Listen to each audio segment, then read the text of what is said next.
Hello guys, আসসালামু আলাইকুম। It's me Nusrat Jahan Tinni. আজকে গিয়েছিলাম নানু বাসায়, আর নানু বাসায় গিয়েই চলে আসছি। নানু বাসায় যা যা করলাম তার ভিডিও শেয়ার করব, তো দেখতে থাকো।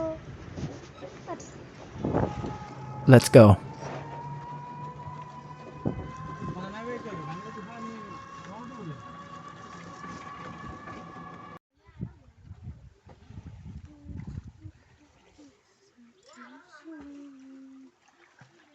তারপর বাসায় এসে পৌঁছলাম।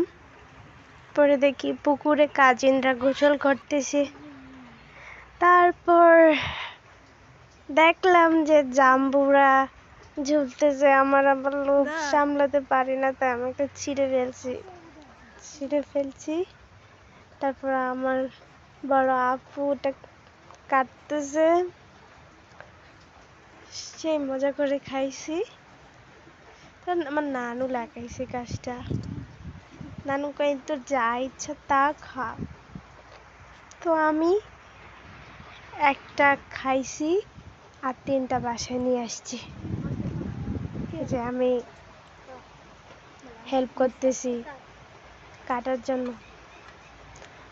যদিও জাম্বুরাটা একটু কাঁচা, এখনো পাকে নাই, তো আমার লোভ সামলাইতে পারি নাই, আমার খাওয়াই লাগবে। তারপরে খাওয়া শেষ, এখন খাবার খাইতেছিলাম। আয়ান দুষ্টামি করতেছে। এই যে এটা আমার মামাতো ভাই আয়ান। খুব মিষ্টি, ওকে খুব মিস করি।